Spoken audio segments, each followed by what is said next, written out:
di Sonta, Maluku Tengah dengan kedalaman 10 km. Gempa tersebut dirasakan di Tehoru, Masohibulakar, Kairatu 3 mmi. Gempa juga dirasakan 2 mmi di Kota Ambon. Akibat dari guncangan gempa, sejumlah rumah warga di Maluku Tengah mengalami kerusakan ringan hingga parah. Pasca gempa, pihak BMKG mengeluarkan peringatan tsunami di Pantai Putih, Pulau Seram, Maluku. Dikabarkan berselang 2 menit selesai gempa, terjadi pula tsunami berskala kecil yang berlangsung beberapa detik. Tsunami kecil tersebut diduga disebabkan oleh longsoran di bawah laut, bukan karena gempa bumi. Nah, untuk mengetahui informasi terkini, korban dan juga kondisi terkini pasca gempa sudah bergabung bersama saya, wartawan Tribun Ambon, ada Salma Pikalouhata, yang akan memberikan laporannya langsung. Halo, Salma. Iya, halo Firda. Salma, bisa dijelaskan, sehari setelah gempa mengguncang, seperti apa dampak di Maluku Tengah? Iya Firda, pasca gempa bumi berkekuatan 6 magnitudo di Maluku Tengah, masyarakat hingga kini masih mengungsi di hutan. Hingga pagi tadi, BPBD mencatat ada 7.227 warga yang mengungsi ke tempat yang lebih tinggi. Mereka masih mengungsi ke hutan lantaran takut setelah mendapat informasi adanya gempa susulan dan juga tsunami. Selain itu, beberapa rumah warga mengalami kerusakan. BPBD mencatat ada 143 rumah warga yang mengalami kerusakan. Kemudian Salma, update terkini jumlah korban yang terdampak gempa sendiri seperti apa? Ya, Firda, sejauh ini beruntungnya tidak ada korban dalam musibah gempa bumi ini. Yang ada hanyalah rumah warga yang rusak. Dan juga memang kebanyakan warga memilih untuk mengungsi ke hutan lantaran takut gempa susulan dan juga adanya peringatan tsunami. Oke, Salma, bagaimana kondisi warga di tempat pengungsian saat ini? Kemudian bagaimana kondisi warga juga yang mengungsi di hutan di sana? Ya, Firda, tentunya tinggal di pengungsian tidak sama dengan tinggal di rumah. Beberapa warga yang tinggal di pengungsian itu sampai sekarang semakin banyak karena mereka juga semakin takut dengan adanya peringatan gempa dan juga tsunami yang akan terjadi. Kemudian di sana di pengungsian sampai saat ini itu sudah sangat ramai sekali. Masyarakat sudah mulai merasakan sakit. Ada juga yang sudah mengeluhkan sakit. Tadi saat ada wartawan kami di lapangan langsung itu mereka ada beberapa warga yang mengeluh merasakan sakit. Mereka mulai merasakan buang-buang air dan juga mereka membutuhkan pertolongan di sana. Banyak juga pengungsian di sana yang masih mengeluhkan adanya tenda karena sekarang masih musim hujan sehingga tenda masih dibutuhkan sekali di sana. Mereka juga masih kekurangan bahan makanan dan juga air bersih. Berarti memang sekarang butuh bantuan dari pemerintah seperti itu ya, Salma? Iya, benar Firda. Oke. Kemudian, apakah sudah ada tindakan dari pemerintah selesai adanya gempa di Maluku Tengah sendiri? Ya, sejauh ini kabar yang kami terima, tadi pagi baru saja Bupati Maluku Tengah, Tuasikal Abua, melakukan kunjungan ke korban gempa, namun dia di sana tidak lama. Sementara itu dari BPBD sendiri baru memberikan bantuan berupa tenda, terpal, yang diberikan. Sementara untuk bantuan makanan dan juga obat-obatan belum ada sampai sekarang. Hanya saja ada beberapa masyarakat dan juga sejumlah mahasiswa yang berinisiatif sendiri untuk mengumpulkan donasi agar bisa segera menyalurkan bantuan kepada warga di sana. Oke, baik Tribuners, tadi jurnalis kami juga sempat melakukan wawancara dengan Kepala BPBD Maluku Tengah, Abdul Latif K, dan berikut liputannya untuk Anda. Bukan pengungsi. Untuk informasi bahwa warga ini bukan pengungsi, tapi mereka mengungsi atau punya tingkat ini yang lebih tinggi untuk menyelamatkan diri sementara karena kemarin informasi dari media itu bahwa akan terjadi tsunami. Nah, itu tidak benar karena hasil rilis BMKG itu tidak ada potensi tsunami, tidak ada. Nah, makanya informasi itu lalu masyarakat yang sementara mengambil inisiatif untuk menyelamatkan diri dulu. Tapi untuk pengungsi atau belum bisa katakan pengungsi. Artinya ini untuk mengungsi saja dulu. Jadi kehadiran BPBD ini juga untuk memberikan himbauan ke warga akan tidak adanya potensi tsunami sudah, ini. Sudah, tadi malam di beberapa tempat pengungsi itu kan sudah himbau begitu kepada masyarakat dan mereka sudah memahami itu. Tapi untuk sementara ini kan untuk menghindar dari itu dong tetap mengambil inisiatif untuk mengungsi itu. Kemarin juga katong sudah menghindar kalau situasi sudah tenang, Bapak Ibu masyarakat sudah bisa kembali ke rumah. Nah, tadi Tribuners, laporan dari Tribun Ambon, Salma Pikalouhata, dan terima kasih atas laporan Anda, Salma. Beralih ke Tribun Bali, Saudara, wilayah Kabupaten Kelungkung, Bali diguyur hujan deras sejak Rabu 16 Juni hingga hari ini Kamis 17 Juni dini hari. Kejadian ini mengakibatkan bencana seperti longsor maupun banjir di beberapa wilayah di Kelungkung. Petugas BPBD Kelungkung, kepolisian, TNI, PMI, dan masyarakat setempat sejak pagi melakukan penanganan bencana. Seperti yang terjadi di wilayah Jalan Diponegoro, Semarapura, Kelungkung, Bali. Sebuah warung tertimbun material longsor. Kejadian ini terjadi sekira pukul 1 dini hari waktu Indonesia Tengah. Nah, untuk mengetahui informasi lebih detailnya, sudah bergabung bersama saya wartawan Tribun Bali ada Eka Mita yang akan memberikan laporannya secara langsung. Halo Eka. Baik, Firda, suara saya jelas terdengar. Eka, bisa dijelaskan hujan deras yang mengguyur Kelungkung sendiri mengakibatkan bencana apa saja dan di mana saja? Terima kasih, Firda. Perlu saya informasikan, Kelungkung sendiri di wilayah Kelungkung di Provinsi Bali diguyur hujan lebat sejak Rabu malam kemarin hingga Kamis dini hari tadi. Jadi pagi tadi ada beberapa bencana yang terjadi di wilayah Kelungkung seperti ada tanah longsor yang menimbun sebuah warung di kawasan lingkungan Lebah di Kelurahan Semarapura Kangin. Jadi dalam peristiwa tersebut terjadi sekitar pukul 1 pagi dini hari tadi atau saat Kelungkung sedang diguyur hujan sangat deras. Kemudian juga laporan terakhir juga kami menerima informasi bahwa di wilayah Desa Pesinggahan Kelungkung Bali juga terjadi bencana banjir yang diakibatkan dari sungai setempat yang meluap, setidaknya ada 10 rumah yang tertimbun, maksudnya yang tergenang banjir maupun terkena lumpur. Demikian. Oke, kemudian terkait bencana ini, apakah ada korban jiwa atau mungkin kerugian material dari bencana tersebut, Eka?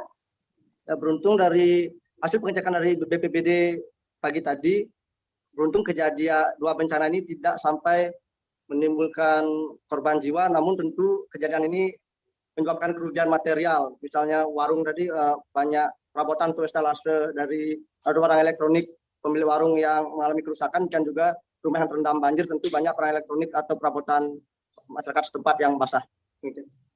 Oke, kemudian berdasarkan pantauan Anda di sana, apa saja faktor utama yang memicu terjadinya beberapa kali bencana di Kelungkung Bali sendiri? Jadi perlu saya sampaikan bahwa dalam 2 minggu terakhir setidaknya telah terjadi beberapa kali bencana di Kelungkung walaupun intensitas hujan tidak terlalu sering. Jadi yang dominan saat ini yaitu bencana banjir.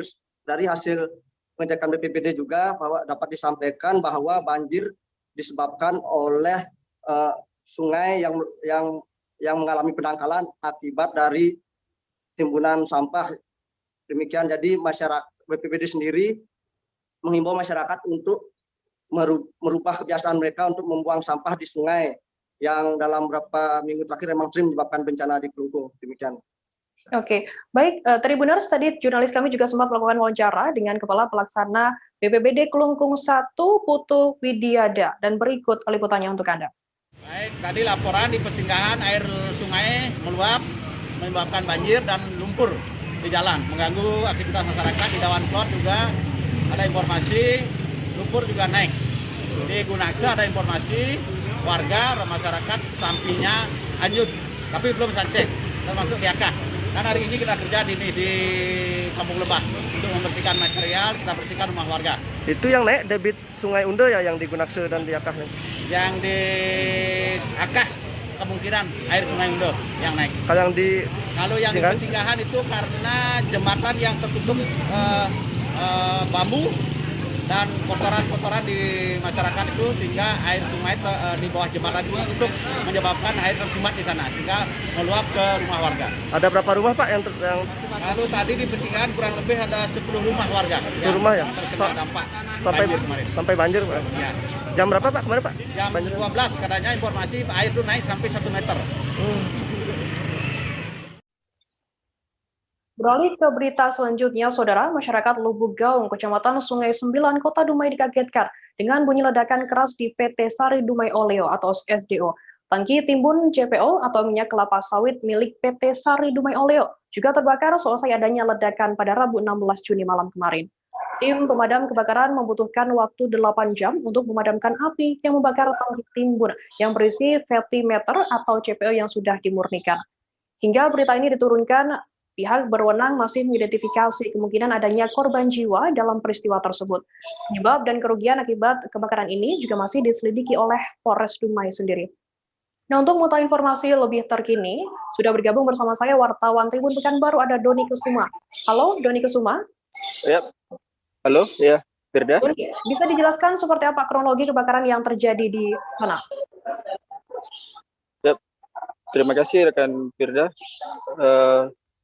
Tepat tadi malam, yaitu Rabu malam, masyarakat Kecamatan Lubuk Gaung, Kecamatan Sungai Sembilan itu dihebohkan dengan suara ledakan yang luar biasa besar, sehingga membuat masyarakat mendatangi pusat dari ledakan tersebut. Ternyata ledakan tersebut merupakan terbakarnya tangki CPO milik perusahaan yang ada di Kota Dumai, yakni perusahaan PT Sari Dumai Oleo, di mana saat ledakan tersebut masyarakat melihat menuju kawasan tersebut untuk melihat seberapa besar terbakarnya tangki tersebut. Memang kondisi keberadaan tangki sendiri pun juga agak jauh ya dari pemukiman, karena lebih dekat ke laut sendiri. Dan memang saat itu pihak BPBD juga sudah melakukan pengerahkan 4 damkar untuk membantu dari proses pemadaman di tangki milik perusahaan swasta tersebut, rekan Firda. Oke, kemudian bagaimana kesaksian warga sekitar yang melihat adanya kebakaran di sana? Bagaimana, rekan Firda? Bagaimana kesaksian warga terkait kebakaran yang terjadi di sana? Ya, kesaksian warga sekitar ya mengaku bahwa memang awalnya itu memang hanya suara ledakan yang besar, cuman sekitar pukul 20.15 itu masyarakat mendengar ada suara ledakan, dan ketika mendengar suara ledakan mungkin mencari tahu, khususnya itu masyarakat di sekitar perusahaan itu mencari tahu bunyi ledakan tersebut, dan ternyata ledakan tersebut berasal dari perusahaan swasta yang ada di Kota Dumai sendiri. Dan melihat itu masyarakat mencoba untuk melihat secara langsung, cuman memang jaraknya antara tangki yang terbakar itu dengan pemukiman warga itu bisa dikatakan jauh, sehingga hanya nampak api yang memerah saja. Dan masyarakat juga tidak terlalu takut karena memang kondisi jauh dari pemukiman. Seperti itu, rekan Firda. Oke, berdasarkan informasi yang saya dapat, membutuhkan waktu 8 jam untuk memadamkan api yang membakar di sana. Apakah ada kendala dari tim pemadam untuk memadamkan api di sana?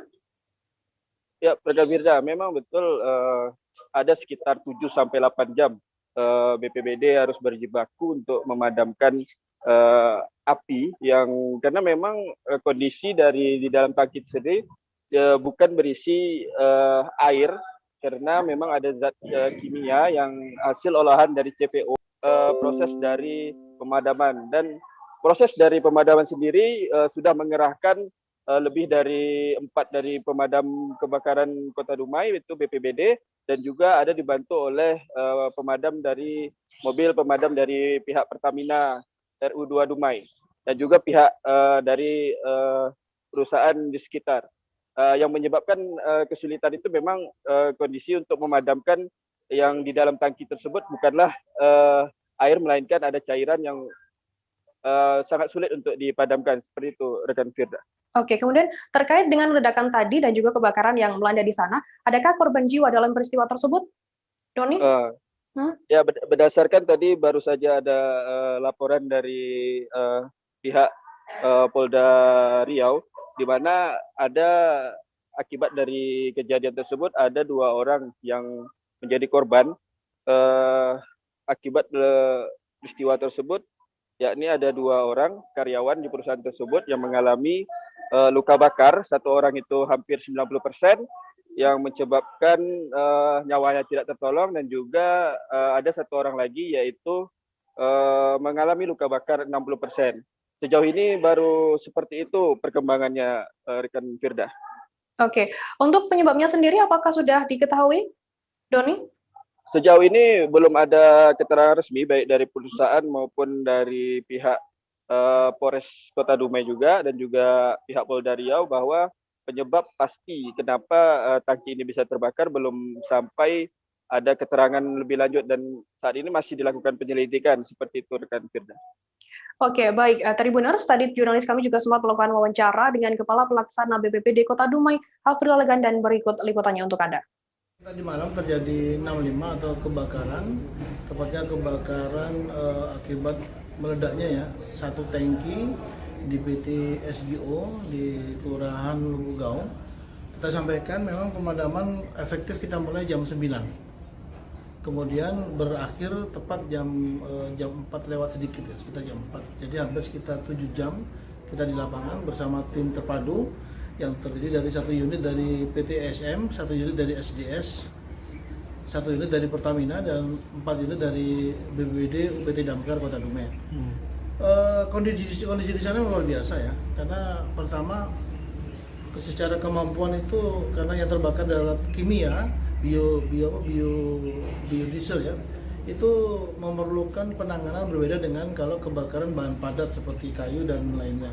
Karena di sana membutuhkan foam. Foam itu adalah semacam zat kimia yang dicampur dengan air sehingga dia dengan mudah untuk antara minyak dengan air ini sehingga dia dengan mudah untuk masuk memecah secara kimia sehingga mampu dipadamkan. Itu yang tadi malam kesulitan ya. Jadi waktu itu kita mengantisipasi dengan cara cepat membeli sampai beberapa box rinso atau alat cuci, jet cuci, kita campur ke mesin yang sudah ada di tempatnya tangkinya BPBD sambil menunggu foam yang memang digunakan khusus untuk kebakaran dari Pertamina. Tepat tadi malam jam 11 lewat 5 datang Pertamina dan itu hampir sampai jam 3 ya mereka memadamkan, setengah 4 menggunakan foam dibantu oleh foam dari beberapa PT dikumpul dan langsung dicampur dengan air langsung dipadamkan di lokasi dan itu cukup membantu ya karena itu akan sangat berdampak kepada berkurangnya titik api yang terjadi di sana.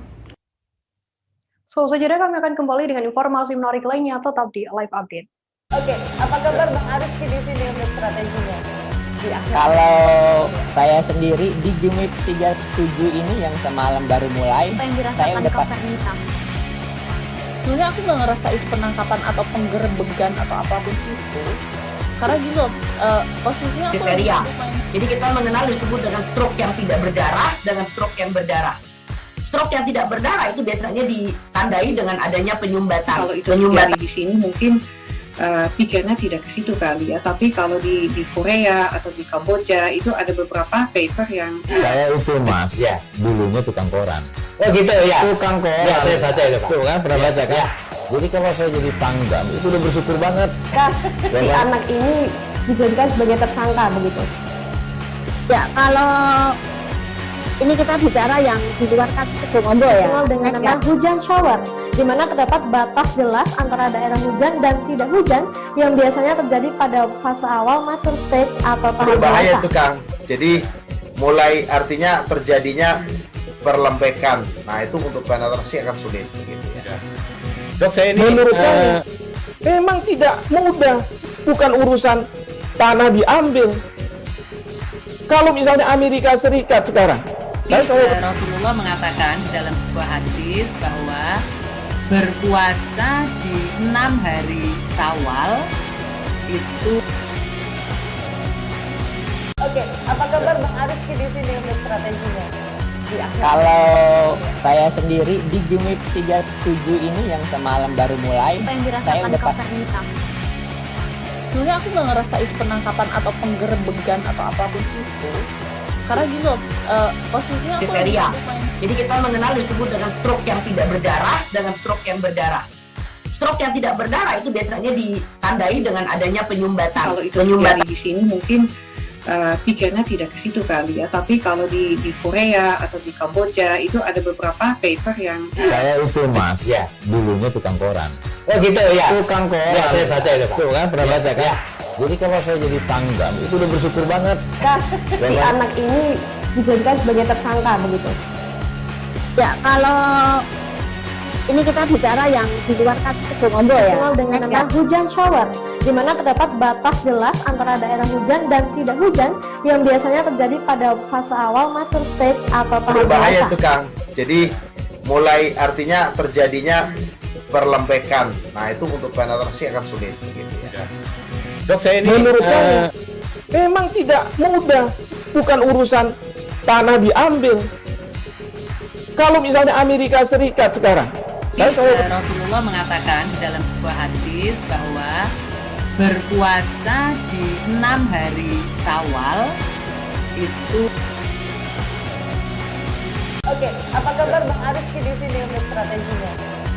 Kalau saya sendiri di Jumip 37 ini yang semalam baru mulai, saya udah Sebenarnya aku nggak ngerasa itu penangkapan atau penggerebegan atau apapun itu. Karena gini loh, posisinya aku kriteria. Jadi kita mengenal disebut dengan stroke yang tidak berdarah dengan stroke yang berdarah. Stroke yang tidak berdarah itu biasanya ditandai dengan adanya penyumbatan. Kalau itu terjadi di sini mungkin pikirnya tidak ke situ kali ya. Tapi kalau di Korea atau di Kamboja itu ada beberapa paper yang saya itu Mas, ya, dulunya tukang koran. Oh gitu ya. Tukang koran. Ya, saya baca itu Pak. Tuh kan pernah baca kan? Ya. Jadi kalau saya jadi pangdam itu udah bersyukur banget. Si anak ini dijadikan sebagai tersangka begitu.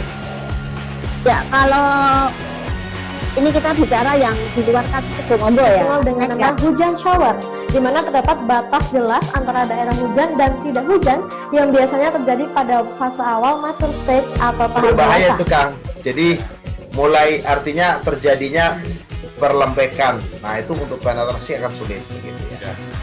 Dok, saya ini menurut saya memang tidak mudah. Bukan urusan tanah diambil. Kalau misalnya Amerika Serikat sekarang, Rasulullah mengatakan dalam sebuah hadis bahwa berpuasa di 6 hari Syawal itu. Oke, apa kabar Bang Arif di sini untuk strateginya? Kalau saya sendiri di Jumip 37 ini yang semalam baru mulai, saya udah Sebenarnya aku nggak ngerasa itu penangkapan atau penggerebegan atau apapun itu. Karena gini loh, posisinya aku kriteria. Jadi kita mengenal disebut dengan stroke yang tidak berdarah dengan stroke yang berdarah. Stroke yang tidak berdarah itu biasanya ditandai dengan adanya penyumbatan. Kalau itu terjadi di sini mungkin pikirnya tidak ke situ kali ya. Tapi kalau di Korea atau di Kamboja itu ada beberapa paper yang saya itu Mas, ya, dulunya tukang koran. Oh gitu ya. Tukang koran. Ya, saya baca itu Pak. Tuh kan pernah baca kan? Ya. Jadi kalau saya jadi pangdam itu udah bersyukur banget. Si anak ini dijadikan sebagai tersangka begitu. Ya, kalau ini kita bicara yang di luar kasus Sebongombo ya. Dengan nama hujan shower, di mana terdapat batas jelas antara daerah hujan dan tidak hujan yang biasanya terjadi pada fase awal mature stage atau tahap berbahaya dewasa. itu Kang. Jadi mulai artinya terjadinya perlembekan. Nah itu untuk penetrasi akan sulit. Gitu ya. Dok, saya ini menurut saya memang tidak mudah. Bukan urusan tanah diambil. Kalau misalnya Amerika Serikat sekarang, Rasulullah mengatakan dalam sebuah hadis bahwa berpuasa di 6 hari Syawal itu. Terima kasih Anda masih bersama kami di Live Update. Beralih ke Jawa Tengah, Saudara, jumlah relawan yang tergabung dalam Relawan Semarang Hebat atau RSH berkumpul di sebuah TPU di Kecamatan Candisari pada Rabu kemarin 16 Juni. Lonjakan kasus COVID-19 di Semarang membuat mereka sibuk dengan pasien yang meninggal karena COVID-19. Kenaikan kasus COVID-19 pasca Lebaran kemarin sempat kembali menyibukkan para relawan pemakaman pasien COVID-19. Pada Juni ini, para petugas sudah memakamkan 9 jenazah pasien COVID-19. Lonjakan angka COVID-19 di kota Semarang membuat para petugas kewalahan. Mereka bahkan dipaksa memakamkan 3 jenazah pasien COVID-19 dalam satu malam. Bahkan mereka juga harus rela tidur di kuburan demi memakamkan jenazah. Untuk mengetahui informasi lebih detailnya, sudah bergabung bersama saya wartawan Tribun Jateng ada Iwan Arifianto. Halo Iwan. Halo Iwan, selamat siang. Halo. Iwan, bisa dijelaskan kapan dimulainya lonjakan pemakaman pasien COVID-19 di kota Semarang sendiri? Oke, baik. Meningkatnya pemakaman jenazah COVID-19 di kota Semarang itu dimulai pasca Lebaran kemarin ya. Bahkan seminggu terakhir para petugas relawan pemakaman COVID-19 setiap hari memakamkan 3 jenazah COVID-19. Sebelumnya mereka sempat tidak melakukan bertugas pemakaman karena tidak adanya jenazah yang dimakamkan. Begitu. Oke, kemudian bagaimana persiapan para relawan sendiri memakamkan COVID-19 menanggapi kenaikan jumlah pemakaman pasien COVID-19 di sana? Ya, relawan pemakaman COVID-19 di Kota Semarang itu terdiri dari lintas komunitas ya, di antaranya Satda Jateng, terus Bankom, Triti, dan lainnya. Mereka berkolaborasi melakukan tugas pemakaman itu. Mereka intinya saling berkoordinasi untuk mengantisipasi lonjakan kenaikan kasus kematian COVID. Begitu. Kemudian mungkin ada kendala-kendala apa saja? Bisa dijelaskan ke kami yang dihadapi oleh para relawan yang menghadapi lonjakan pemakaman pasien COVID-19 sendiri? Iya, ada beberapa kendala yang dialami oleh para relawan ya, terutama saat pemakaman harus dilakukan pada malam hari. Dari puluhan relawan yang tergabung itu kan tidak murni relawan ya, ada yang bekerja sebagai satpam, ada yang sebagai entrepreneur, perusaha kayak gitu. Mereka kadang terkendala waktu pada malam hari itu, atau ada yang sedang beristirahat kayak gitu. Untuk mengantisipasi kendala tersebut, para relawan melakukan shift atau rollingan untuk mengatasi atau mengantisipasi lonjakan kenaikan kasus COVID-19 di Kota Semarang. Begitu. Oke, kemudian bisa dijelaskan ke kami, adakah tugas tugas lain dari relawan pemakaman yang masih berkaitan dengan COVID-19 sendiri? Oh iya, ada beberapa tugas lainnya yang dihadapi oleh relawan pemakaman jenazah COVID-19 di Kota Semarang itu. Pertama, mereka juga melakukan pengawalan atau mengantar para pasien COVID-19, pasien yang positif itu akan dikawal oleh para relawan ini. Terakhir, 2 malam terakhir di Kota Semarang, ini angkanya cukup besar ya, ada 31 pasien COVID-19 dari daerah Kedungmunggu. Itu satu komplek pemukiman, mereka positif semua dan mereka harus segera dilakukan isolasi di rumah dinas Wali Kota Semarang yang difungsikan sebagai rumah isolasi ini. Para relawan ini melakukan pengawalan. Itu kan bisa dibayangkan ada beberapa ambulan, itu para relawan bertugas untuk melakukan pengawalan.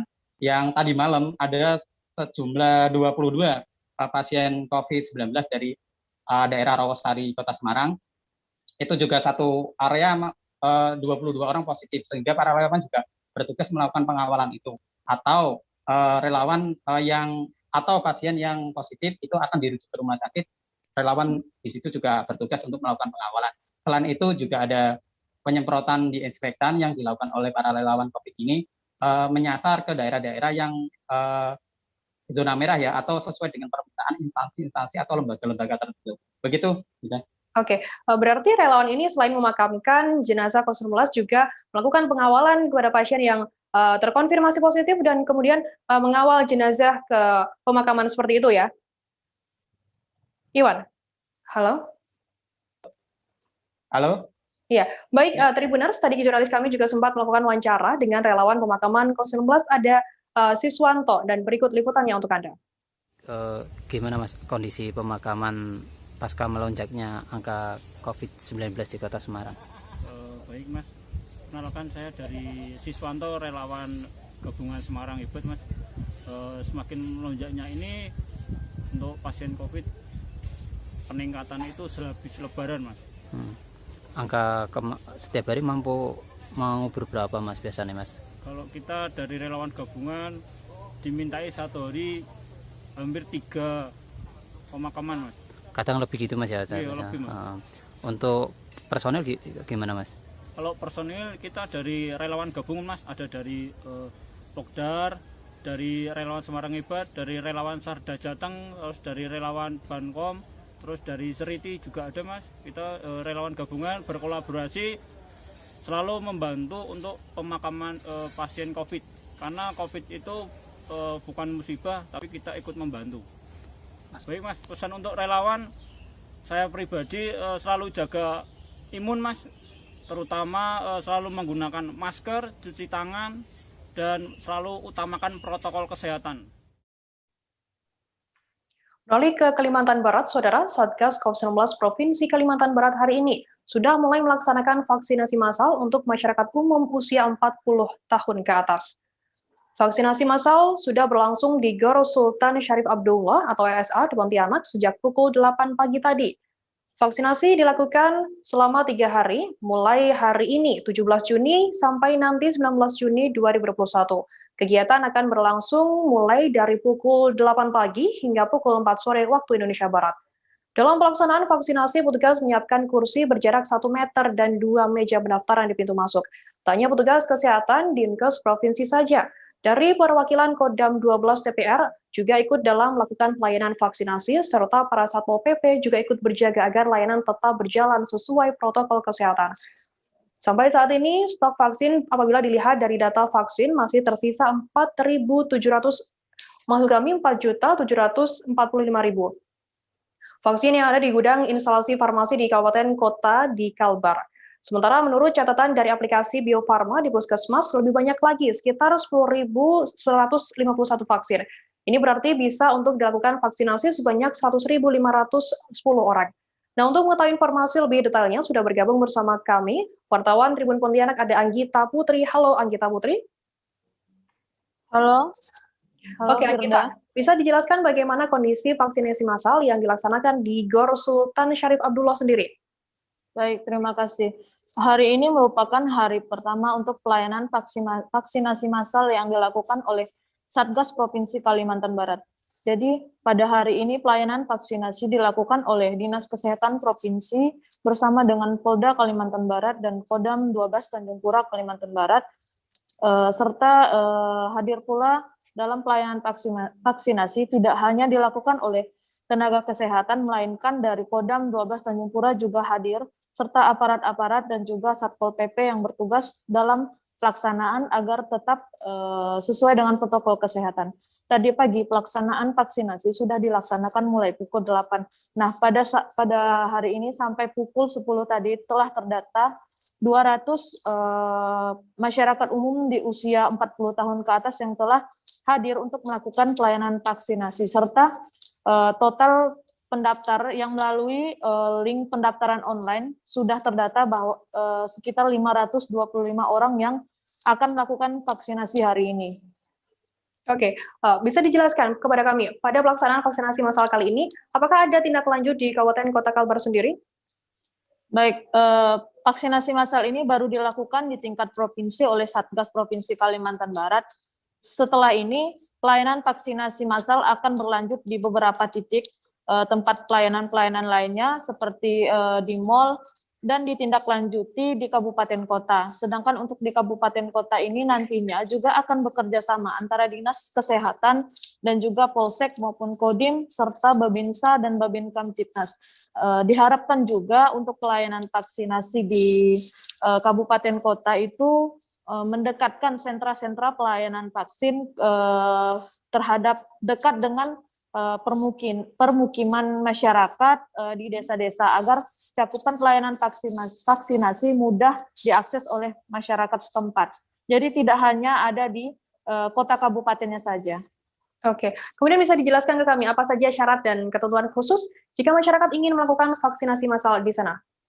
Baik, kalau untuk pelayanan vaksinasi hari ini yang sudah dimulai di GOR SSA Kota Pontianak itu untuk daftar untuk masyarakat yang 40 tahun ke atas itu menjadi prioritas utama. Jadi mereka sebelum datang harus mendaftar terlebih dahulu melalui online di link yang telah disiapkan oleh Dinas Kesehatan sebelumnya. Setelah itu ketika mereka sudah mendaftar, maka mereka datang harus membawa KTP masing-masing dan di website juga sudah tertera kapan dan waktunya mereka akan melangsungkan vaksinasi tersebut. Serta pelayanan vaksinasi tadi juga melayani secara manual bagi masyarakat-masyarakat yang belum melakukan pendaftaran secara online. Jadi mereka yang datang tetap difasilitasi oleh petugas-petugas, serta untuk vaksinasi tahap kedua juga diterima bisa dilakukan di tempat tersebut.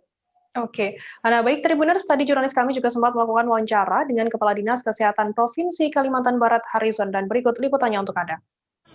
pendaftaran yang dilakukan sebelumnya gimana, Mbak? Oh, jadi saya ikut di webnya itu kan ada, terus saya daftar, terus masukin nomor KTP segala macam, nanti dikasih nomor urut ke urutan keberapa, itu aja sih. Terus datang ke sini disuruh bawa fotokopi KTP, terus ambil formulir diisi sesuai dengan antrian, tinggal menunggu aja. Datang tadi jam berapa, Mbak? Saya datang tadi jam 8 ya. Mungkin terkait dengan pelayanan vaksinasinya sendiri, menurut Mbak sendiri gimana? Sesuai dengan urutan sih ya, jadi memang sesuai aturannya, peraturan yang prokesnya juga ini sih agak bagus ya, maksudnya. Jadi cuman maksudnya kalau bisa tuh misalnya kan kuotanya 500, kenapa nggak misalnya udah diurutkan 150, dikasih tahu untuk urutan pertama sampai 150 tuh jam berapa, jadi tidak terlalu penuh seperti ini. Mendaftar vaksin secara online itu ada 525 ya. Nah, tetapi ada yang datang secara manual, jadi dia tidak mendaftar secara online. Ya. Nah, ini tetap kita fasilitasi, tetap tidak kita pulangkan. Targetnya kita melaksanakan selama 3 hari, 17, 18, 19 Juni. Setelah itu nanti akan berkeliling ke tempat-tempat lain di mal-mal ya. Beralih ke Yogyakarta, Saudara, vaksinasi massal digelar oleh Grab yang bekerja sama dengan Kemenkes Aino, Detol, dan juga Good Doctor serta pemerintah daerah DIY. Vaksinasi tersebut diperuntukkan bagi mitra Grab, abdi dalam, pekerja pariwisata, dan penyandang disabilitas. Pihak Grab menargetkan 10.000 orang yang menjalani vaksinasi di GOR DIY tersebut. Peserta vaksinasi menggunakan vaksin AstraZeneca. Adapun penyelenggaraan tersebut sudah dilaksanakan sejak Senin hingga Kamis. Wakil Gubernur DIY, Paku Alam 10, yang hadir mewakili Gubernur DIY Sri Sultan Hamengkubuwono X menyambut baik kegiatan kolaboratif seperti ini. Menurutnya, pusat vaksinasi ini bisa mendorong masyarakat untuk mau ikut vaksin dan menekan penyebaran virus COVID-19 di daerah istimewa Yogyakarta. Nah, untuk mengetahui informasi lebih detailnya, sudah bergabung bersama saya wartawan Tribun Jogja, ada Ardika Indah. Halo, selamat siang Ardika Indah. Selamat siang, Firda. Bisa dijelaskan ke kami bagaimana antusiasme masyarakat yang mengikuti vaksinasi di sana? Baik, terima kasih. Selamat siang Tribuners. Sekarang kami sedang berada di gelanggang olahraga Universitas Negeri Yogyakarta, dan di sini baru saja selesai Grab Vaksin Center di Yogyakarta. Bisa kita lihat ada banyak sekali orang yang sangat antusias untuk mengikuti vaksinasi ini. Mengingat di Yogyakarta sendiri vaksinasi masih ditujukan untuk lansia, pralansia, dan tentu saja tenaga kesehatan selain tenaga pelayan publik. Nah, sejak pukul 7 tadi pagi sudah cukup banyak orang mengantri, tapi tentu saja mereka mengutamakan protokol kesehatan. Maka dari itu, dari pihak Grab sendiri memilih Universitas Negeri Yogyakarta, GOR ini, untuk dijadikan tempat pusat vaksinasi agar semuanya bisa menjaga jarak. Begitu, Firda. Oke, kemudian bisa dijelaskan ke kami, tujuan pihak terkait memiliki sasaran yakni mitra Grab, kemudian abdi dalam, kemudian pekerja pariwisata, dan juga penyandang disabilitas. Apa tujuannya? Baik, diketahui sejak beberapa waktu lalu, dari Pemda DIY sendiri memang menargetkan lansia dan para pekerja publik untuk ikut vaksinasi. Hingga kini DIY sendiri masih belum banyak, lansia di DIY sendiri masih belum banyak yang divaksinasi, sehingga Pemda DIY menerima kolaborasi dari Grab dan Detol dan ya yang lainnya agar lebih banyak tempat untuk vaksinasi COVID-19. Nah, abdi dalam sendiri sejak awal pihak Keraton Yogyakarta memang menunggu untuk datangnya vaksinasi untuk para abdi dalam, dan ini adalah waktunya sehingga mereka sebagian besar dari abdi dalam yang tentu saja termasuk lansia maupun yang muda, mereka mau mengikuti vaksinasi COVID-19 ini di GOR UNY, begitu. Oke, kemudian bisa dijelaskan ke kami bagaimana tanggapan dari pemerintah Provinsi DIY sendiri terkait pelaksanaan vaksinasi di sana? Baik, pemerintah DIY sendiri yang tadi sempat diwakili oleh Wakil Gubernur DIY, Paku Alam 10, mereka mengatakan bahwa kini Pemda DIY sangat berterima kasih dengan adanya kolaborasi seperti ini, karena mereka menilai bahwa vaksinasi tidak bisa diselenggarakan hanya dari Pemda DIY sendiri. Mereka membutuhkan banyak semua elemen masyarakat untuk mengikuti atau membuka kerjasama dengan berbagai pihak agar vaksinasi ini bisa berjalan secepat mungkin demi mempercepat kekebalan komunal atau herd immunity itu sendiri. Begitu, Firda. Oke, baik. Terima kasih wartawan Tribun Jogja, Ardika Indah atas laporan Anda. Selamat bertugas kembali. Terima kasih. Beralih ke Batam, saudara, peminat vaksin COVID-19 yang diperkirakan terima kasih Mbak Indah. Orang berbondong-bondong untuk ikut vaksin massal di Mega Ball Batam Center pada Kamis hari ini.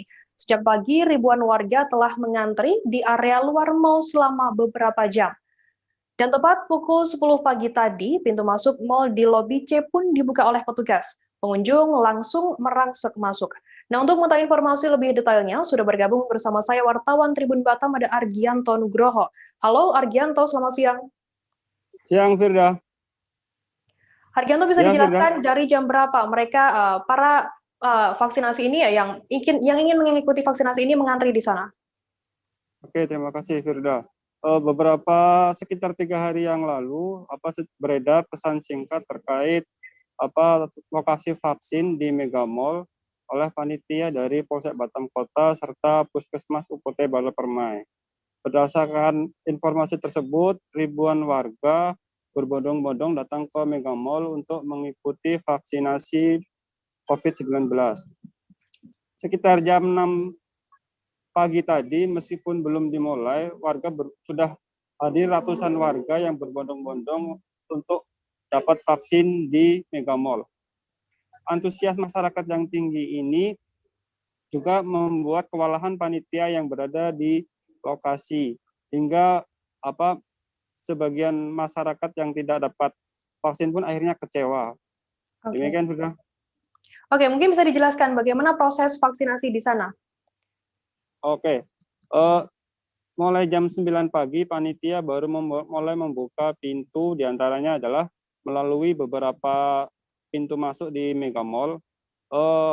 Antusias masyarakat yang tinggi juga membuat jumlah ketersediaan vaksin yang hanya 700 vaksin hanya dapat diberikan oleh beberapa warga serta beberapa undangan yang memperoleh vaksinasi.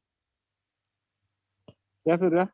Oke, kemudian bisa dijelaskan ke kami alasan warga yang mengikuti sangat antusias mengikuti vaksin tersebut? Oke, terkait antusias warga ini terkait peraturan Presiden nomor 14 tahun 2001, perubahan peraturan Presiden nomor 99 tahun 2020 terkait pengadaan vaksin. Jadi dalam peraturan Presiden tersebut, bagi masyarakat yang ingin mendapatkan bantuan atau ingin mengurus pelayanan publik diharapkan menyertakan sertifikat vaksin. Maka dari itu, banyak ribuan masyarakat Batam yang ingin mendapatkan sertifikat vaksin seperti hari ini. Jadi dalam peraturan Presiden tersebut, kalau masyarakat ingin memperoleh bantuan BLT maupun mengurus pelayanan publik seperti pembuatan KTP, pembuatan akta harus menyertakan sertifikat vaksin. Maka dari itu antusias masyarakat untuk mengikuti vaksin juga sangat tinggi di Kota Batam. Namun hanya tadi di Mega Mall sendiri hanya tersedia 700 vaksin dan ribuan masyarakat lainnya yang datang ke Mega Mall terpaksa tidak bisa mengikuti vaksin karena keterbatasan vaksin. Oke, nah baik Tribuners, tadi jurnalis kami sudah melakukan wawancara juga dengan beberapa warga yang mengikuti vaksinasi di sana. Dan berikut liputannya untuk Anda. Sosialisasinya itu kurang sekali, sehingga kita nggak tahu informasinya kemana kita harus mau mencari informasi. Sebetulnya yang paling simpel itu RT RW. RT RW itu gampang sekali, datanya ada kok, kasihkan datanya, nanti kirimkan datanya Bapak Rizal misalnya, vaksin tanggal sekian, jam sekian di sini. Kasih keterangan 30 menit sebelum jadwal vaksin sudah ada di tempat, clear. Ya. Orang nggak perlu datang, nggak perlu meninggalkan pekerjaan. Kalaupun dia meninggalkan pekerjaan, dia hanya minta izin sama kantor 1 jam saja, selesai urusannya. Ya. Kalau gini kan ini luar biasa ini. Ini bukan kita mendapatkan virus, tapi kita berlomba-lomba untuk masuk ke klaster baru. Iya. Tulis itu. Ini kita cari penyakit ini, bukan mau mencari vaksin, tapi kita mencari penyakit. Berarti dukungan RT RW nggak ada itu ya? Saya tidak tahu.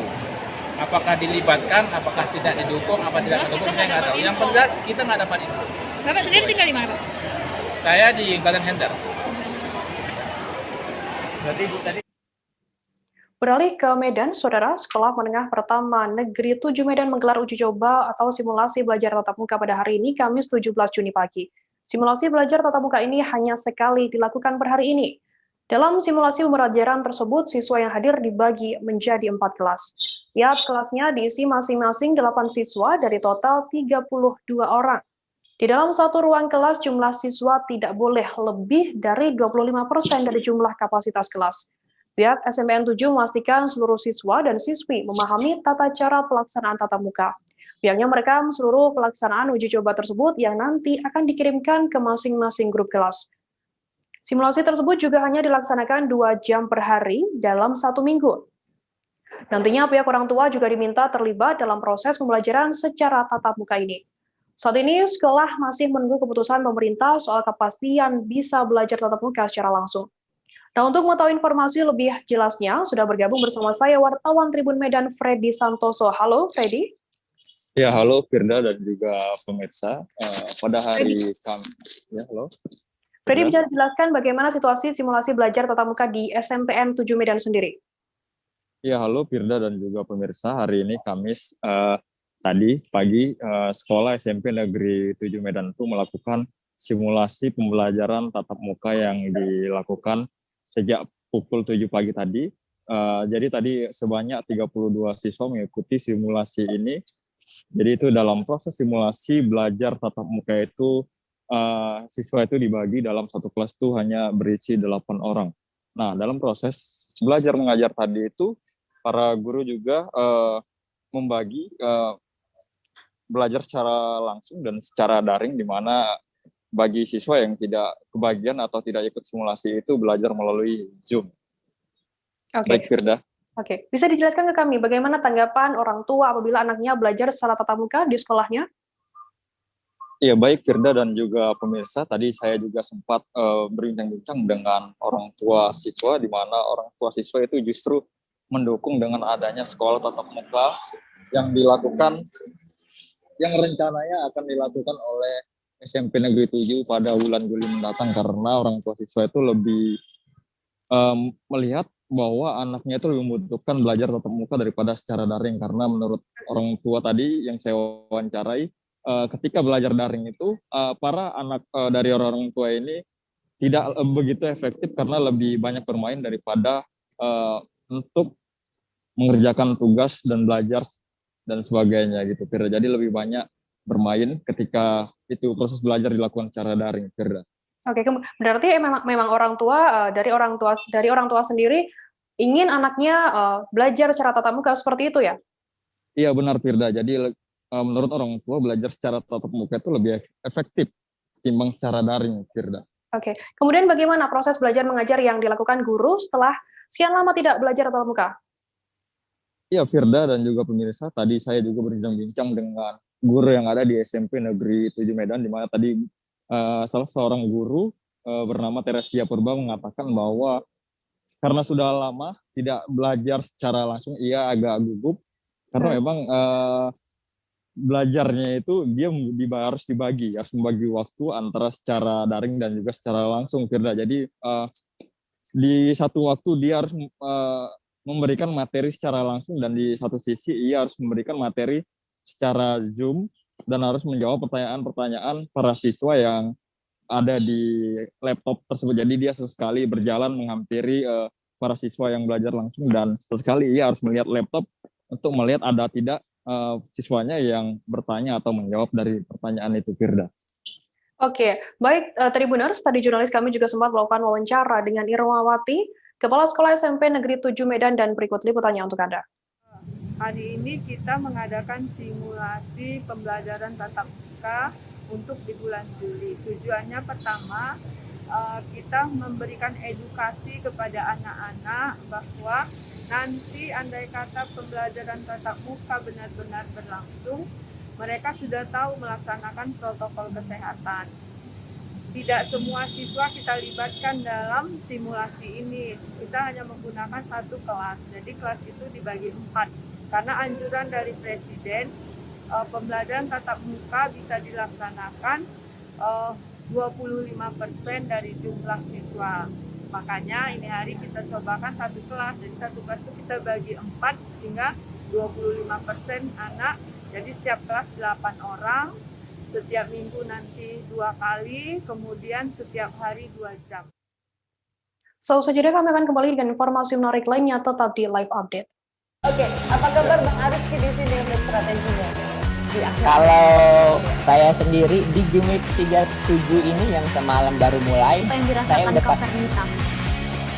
Sebenarnya aku nggak ngerasa itu penangkapan atau penggerebegan atau apapun itu. Karena gini loh, posisinya aku kriteria. Jadi kita mengenal disebut dengan stroke yang tidak berdarah dengan stroke yang berdarah. Stroke yang tidak berdarah itu biasanya ditandai dengan adanya penyumbatan. Kalau itu penyumbatan di sini mungkin pikirnya tidak ke situ kali ya, tapi kalau di Korea atau di Kamboja itu ada beberapa paper yang saya itu mas, ya dulunya tukang koran. Oh gitu ya. Tukang koran. Ya, saya baca itu Pak. Tuh kan pernah baca kan? Ya. Jadi kalau saya jadi tanggam itu udah bersyukur banget. Si anak ini dijadikan sebagai tersangka begitu. Ya kalau ini kita bicara yang di luar kasus Sebongombo ya. Dengan nama hujan shower, di mana terdapat batas jelas antara daerah hujan dan tidak hujan yang biasanya terjadi pada fase awal mature stage atau tahap berbahaya dewasa. itu Kang. Jadi mulai artinya terjadinya perlembekan. Nah itu untuk penetrasi akan sulit. Gitu ya. Dok saya ini menurut saya memang tidak mudah, bukan urusan tanah diambil. Kalau misalnya Amerika Serikat sekarang, Rasulullah mengatakan dalam sebuah hadis bahwa berpuasa di 6 hari Syawal itu. Oke, apa kabar Bang Aris di sini untuk strateginya? Kalau saya sendiri di Jumip 37 ini yang semalam baru mulai, saya udah pasti. Sebenarnya aku nggak ngerasa itu penangkapan atau penggerebegan atau apapun itu. Karena gini loh, posisinya aku kriteria. Jadi kita mengenal disebut dengan stroke yang tidak berdarah dengan stroke yang berdarah. Stroke yang tidak berdarah itu biasanya ditandai dengan adanya penyumbatan. Kalau itu penyumbatan di sini mungkin pikirnya tidak ke situ kali ya, tapi kalau di Korea atau di Kamboja itu ada beberapa paper yang saya itu mas, ya dulunya tukang koran. Oh gitu ya. Tukang koran. Ya, saya baca itu Pak. Tuh kan pernah baca kan? Ya. Jadi kalau saya jadi tanggam itu udah bersyukur banget. Si anak ini dijadikan sebagai tersangka begitu. Ya kalau ini kita bicara yang di luar kasus Sebongombo ya. Dengan nama hujan shower, di mana terdapat batas jelas antara daerah hujan dan tidak hujan yang biasanya terjadi pada fase awal mature stage atau tahap berbahaya dewasa. itu Kang. Jadi mulai artinya terjadinya perlembekan. Nah itu untuk penetrasi akan sulit. Gitu ya.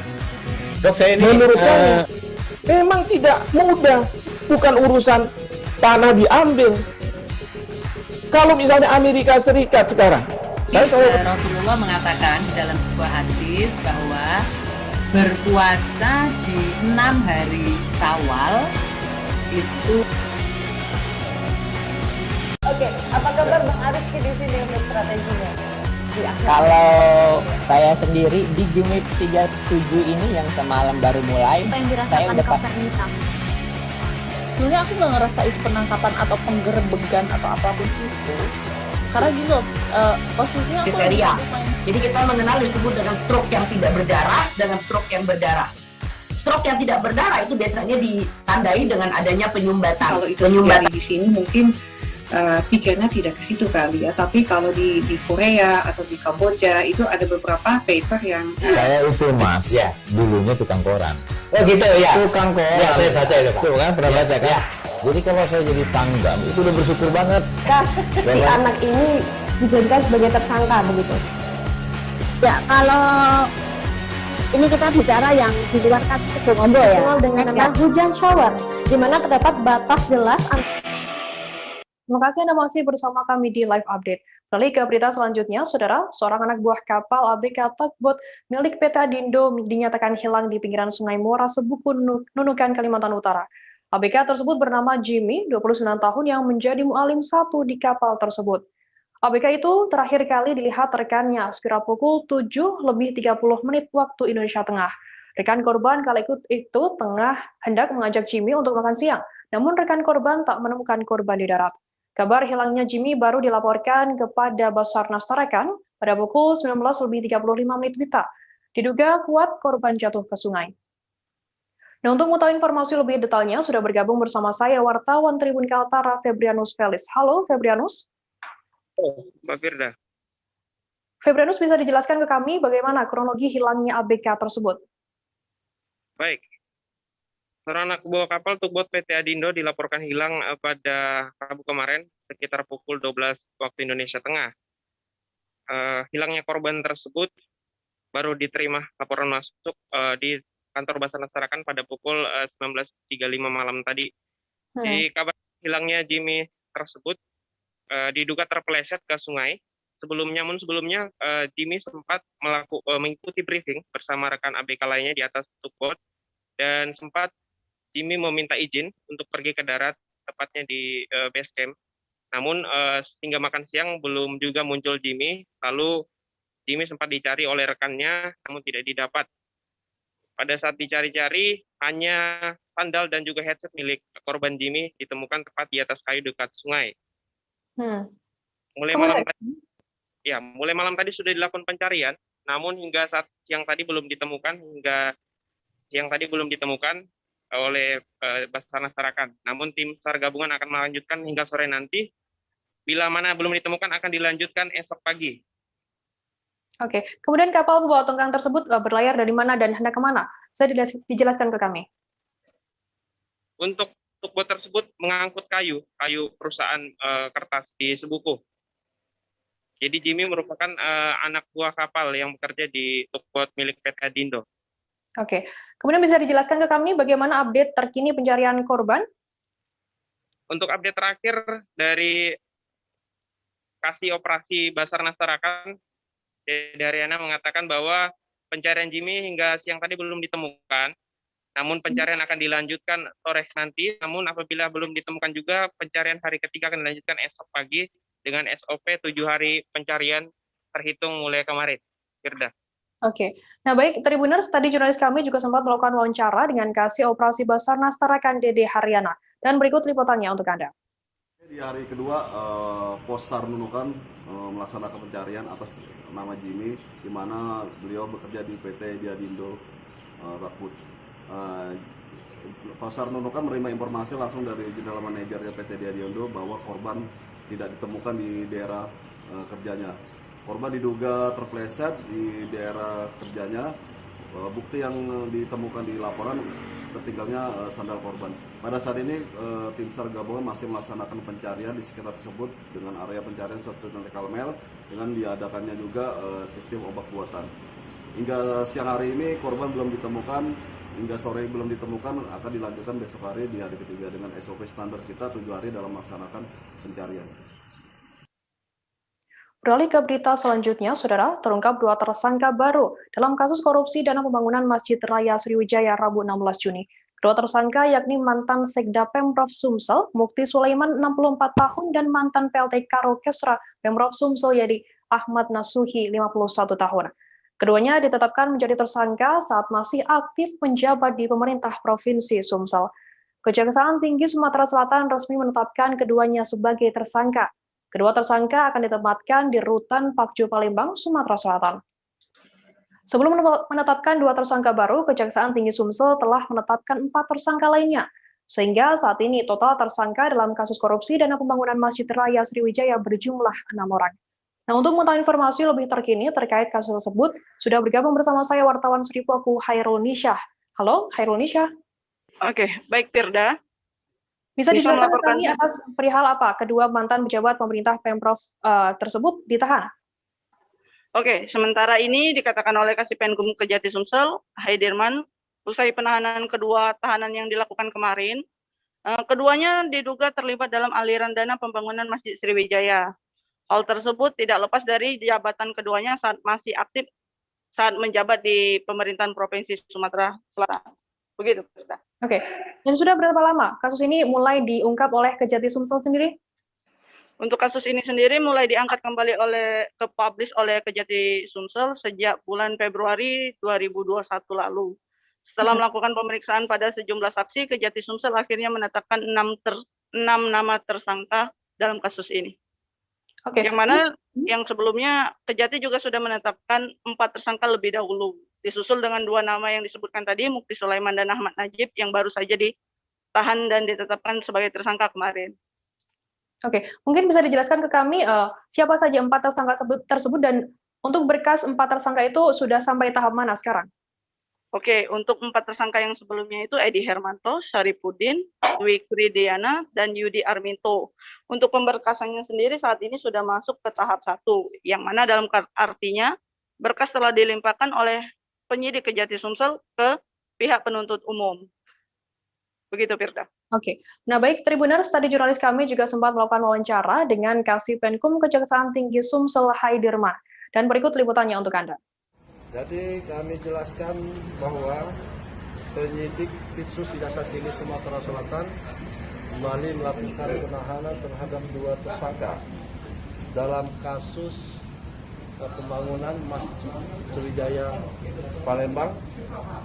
Adapun dasar penahanan yang dilakukan terhadap tersangka inisial MS, itu surat perintah penahanan nomor PRIN 07 dari L titik 6 dari MD 1 06 tahun 2001 tanggal 16 Juni 2001, dan yang bersangkutan dilakukan penahanan di Rutan Pak Jo, Palembang 20 hari ke depan. Adapun keterlibatan yang bersangkutan ini pada saat itu yang bersangkutan adalah merupakan sekda, ya, tim PAPD, tim anggaran pemerintah daerah. Itu keterlibatan karena jabatan. Nah, selanjutnya tersangka yang kedua inisial AN yang saat itu menjabat sebagai Kepala Biro Kesra Pemprov Sumatera Selatan. Dengan dasar penahanan adalah surat perintah kepada Kejaksaan Tinggi Sumatera Selatan nomor 08 L.6 garing FD.1 garing 06 garing 2021 tertanggal 6 Juni 2001, sama dilakukan penahanan 20 hari ke depan. Beralih ke Manggarai Barat, Saudara, komplotan pencuri lintas provinsi ditangkap selesai melancarkan aksinya di Pasar Malawatar, Kelurahan Tangge, Kecamatan Lembor, Kabupaten Mabar pada Rabu 16 Juni kemarin. Para pelaku dibekuk tim Jatan Ras Komodo, Satuan Reserse Kriminal Polres Manggarai Barat. Awalnya, polisi mengamankan pelaku RDB, 35 tahun alias Daeng Tinggi alias Daeng Rola, dan BDN, 48 tahun alias Daeng Nangka, warga Kecamatan Sinjai Utara, Kabupaten Sinjai, Provinsi Sulawesi Selatan. Keduanya dibekuk seusai melakukan pencurian uang di Pasar Malawatar senilai 30 juta rupiah.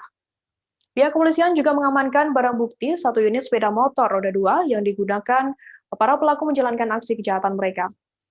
Ada pula barang bukti lain yakni berupa 1 unit handphone warna biru yang dibeli dari hasil kejahatan. Diamankan pula uang hasil kejahatan Rp500.000 dan 1 buah kartu ATM dengan saldo Rp3,4 juta. Dari BDN 48 tahun didapat informasi keberadaan pelaku lain yakni RDB 35 tahun. Ternyata RDB 35 tahun bersama istrinya K dan 1 rekannya tengah berupaya melarikan diri melalui Maumere, Kabupaten Sika untuk selanjutnya menuju Kalimantan Timur melalui jalur laut. Nah, untuk mengetahui informasi lebih detailnya, sudah bergabung bersama saya wartawan Poskupang Gachio Viana. Halo, Gachio? Halo, Gachio, bisa mendengar suara saya? Halo, Gachio, selamat siang. Halo, selamat sore. Ya. Gachio, bisa dijelaskan ke kami sudah berapa kali mereka, para tersangka ini beroperasi di Manggarai Barat? Baik, komplotan pencuri berjumlah 4 orang ini masing-masing berinisial RDB, BDN, K, dan D. Baru pertama kali beraksi di wilayah Kabupaten Manggarai Barat pada Rabu 16 Juni 2021 lalu. Dan korban dalam kasus ini seorang pedagang di Pasar Malawatar. Demikian. Oke, di mana saja jaringan mereka beroperasi? Bisa dijelaskan ke kami? Baik, sebelum beraksi di Kabupaten Manggarai Barat, komplotan ini sebelumnya beraksi di sejumlah provinsi di Indonesia, di antaranya di Kalimantan Timur, Sulawesi Barat, dan Sulawesi Selatan. Demikian. Kemudian apa saja yang sudah diamankan oleh pihak kepolisian terkait penangkapan keempat tersangka tersebut? Baik, ada sejumlah barang bukti yang diamankan, diantaranya 1 unit handphone yang merupakan barang bukti hasil curian, 2 buah kartu ATM berisi sejumlah uang hasil curian, 2 lembar kertas rapid test atas nama 2 pelaku, 1 unit motor, 1 tas ransel kecil warna coklat milik korban, 1 lembar kertas tiket yang dibeli dari hasil kejahatan, serta 1 buah gelang emas milik korban. Demikian. Oke, kemudian komplotan pencuri ini melakukan modus seperti apa? Bisa dijelaskan ke kami? Baik, modus para pelaku melakukan pencurian adalah berpura-pura hendak membeli dagangan korban. Selanjutnya, para pelaku membawa lari tas milik korban.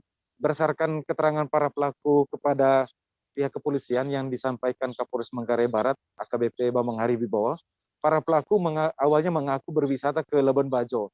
Namun demikian, mereka ternyata telah merencanakan aksinya, sehingga di hari kejadian, pelaku berinisial RDB dan BDN menuju area Kelurahan Tangge. Sesampainya di sana, mereka awalnya berencana untuk menggunakan motor ojek untuk melancarkan aksinya. Tetapi karena tidak mendapatkan motor ojek, mereka kemudian berpura-pura membeli 1 unit motor bekas.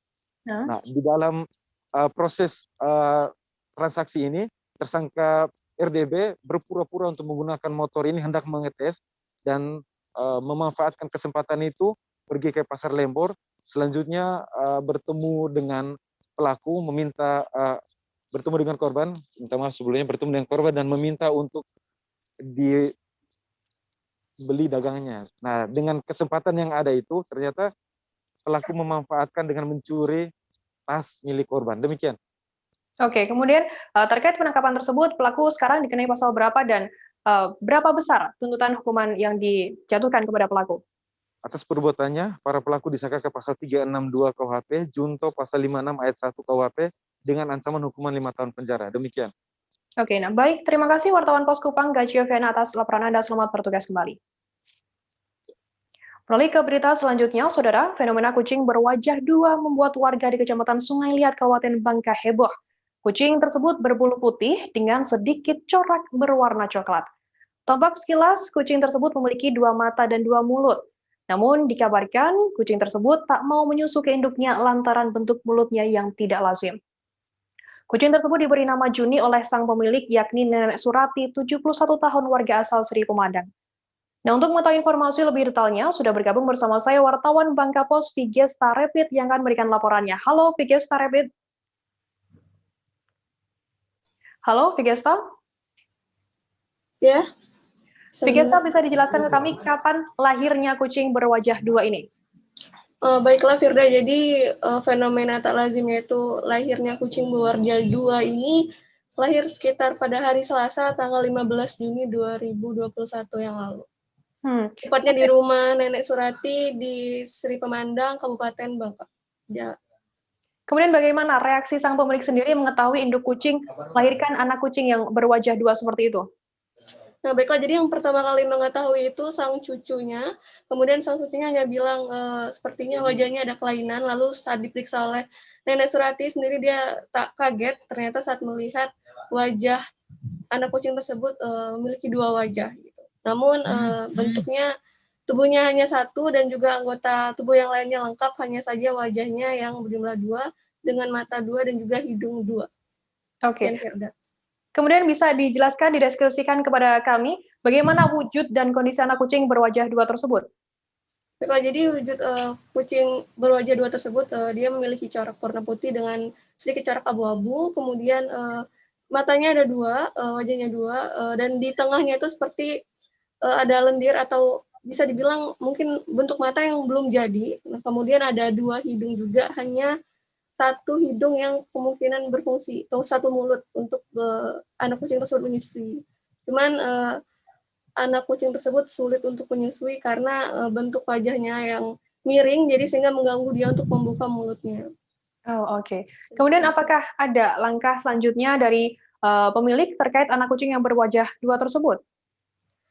Untuk dari langkah Nenek Surati sendiri, karena kondisi kucingnya masih kecil dan juga baru lahir, jadi saat ini beliau hanya memberikan susu formula sus kucing, sus bayi kucing, karena memang tidak bisa menyusui dari induknya, sulit sekali, dan setelah menunggu umur yang agak sedikit lebih lama. Kalau masih bertahan hidup, beliau akan membawa kucing tersebut ke pelayanan kesehatan atau dokter hewan. Demikian, Firda. Oke, baik. Terima kasih wartawan Bangga Pos, Vicky Saripet atas laporan Anda. Selamat bertugas kembali. Nah, Tribuners, informasi tadi sekaligus menutup perjumpaan kita dalam live update tribunnews.com hari ini. Masih di tengah pandemi, Tribuners, kami terus mengingatkan Anda untuk selalu menerapkan protokol kesehatan dimanapun Anda berada. Memakai masker, mencuci tangan, menjaga jarak, menghindari kerumunan, serta membatasi mobilitas dan juga interaksi. Saya Firdananda beserta kru yang bertugas undur diri. Terima kasih dan sampai jumpa. Jangan lupa like, subscribe, dan share ya!